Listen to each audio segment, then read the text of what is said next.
Hello friends, welcome to real life story.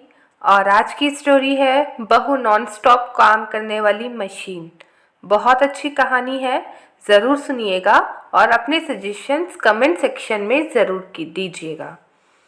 आज सुबह से ही आकांक्षा का सर दर्द से फटा जा रहा था और शरीर भी बहुत गर्म था।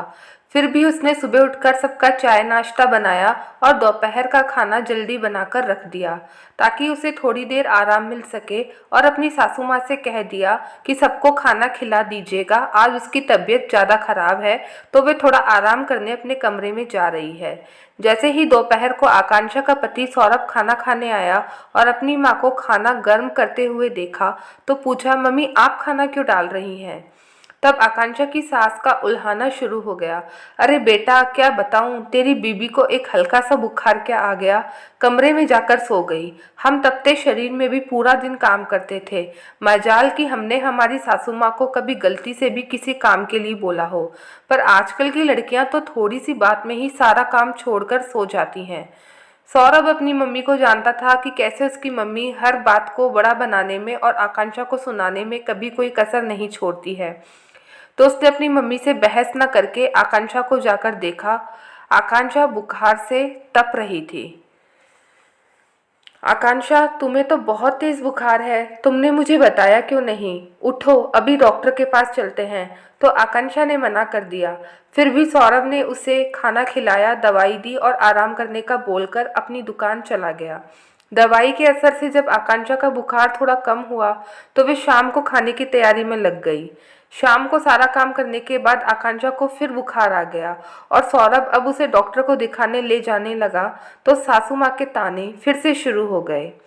इस बार सौरभ चुप नहीं रहा और उसने अपनी मम्मी से कहा, मम्मी, जब कभी आपके सिर में भी दर्द होता है तो मैं देखता हूँ कि आपकी दवाई, नाश्ता, खाना सब कुछ आपके कमरे तक आता है। आप 2 दिन तक कमरे से बाहर भी नहीं निकलती हो, और जब दीदी की ससुराल में कभी तबीयत खराब होती है तो फट से उन्हें यहाँ मायके बुला लेती हो ताकि ससुराल में उनसे इस बीमारी की हालत में काम न करवा ले और उन्हें यहाँ पूरा आराम करने देती हो, यहाँ तक कि बिस्तर से हिलने भी नहीं देती। पर जब आज आपकी बहू की तबीयत ज़रा सी भी क्या खराब हुई, आपने उसे इतना सब कुछ करने के बावजूद इतना कुछ सुना दिया, क्योंकि उसने थोड़ा सा आराम क्या करना चाहा और थोड़ा सा काम आपको करने को जो बोल दिया। मम्मी, इतना तो सोचा होता, वे आपकी बेटी की जैसे पीहर नहीं जाकर बैठ गई। अगर उसने ऐसा किया होता तो आपकी क्या हालत होती, ये भी सोच लेती। आप इतना काम करने के बाद वे अगर थोड़ा आराम कर भी लेती है तो ये उसके लिए अच्छा होगा, वे जल्दी खुद को सही कर पाएगी। पर आपको वह भी मंजूर नहीं है तो कोई बात नहीं, मैं डॉक्टर के यहाँ से सीधा आकांक्षा को उसके घर छोड़ दूंगा, और जब तक वह पूरी तरीके से ठीक नहीं हो जाती वह यहाँ नहीं आएगी। चलो आकांक्षा, अपना सामान भी पैक कर लो। सौरभ की माँ को शायद अब अपनी गलती का एहसास तो हो गया था, पर फिर भी वह चुप खड़ी थी। तभी आकांक्षा ने कहा, नहीं सौरभ, मैं घर नहीं जाऊंगी, क्योंकि अब यही मेरा घर है और यही मेरी माँ, गुस्सा करके ही सही, पर इन्होंने मुझे आराम तो करने दिया ही है ना चाहते हुए भी काम किया, यहाँ तक कि बच्चों को भी पूरे दिन कमरे में नहीं आने दिया ताकि मैं आराम कर लूँ। जैसा भी है, अब यही मेरी माँ है और इनका गुस्सा, प्यार सब जायज़ है मेरे लिए। इतना सुनकर सौरभ की माँ ने आकांक्षा को गले से लगा लिया।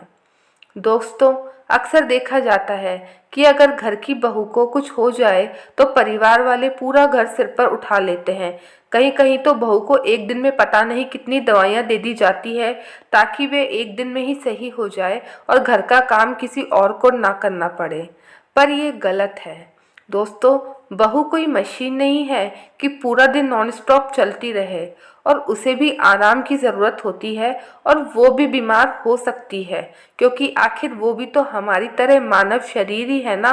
और बीमारी पर ख़ास तौर पर तो हमें उसे, हर किसी को उसकी समस्या को समझना चाहिए। आपकी इस बारे में क्या राय है, ज़रूर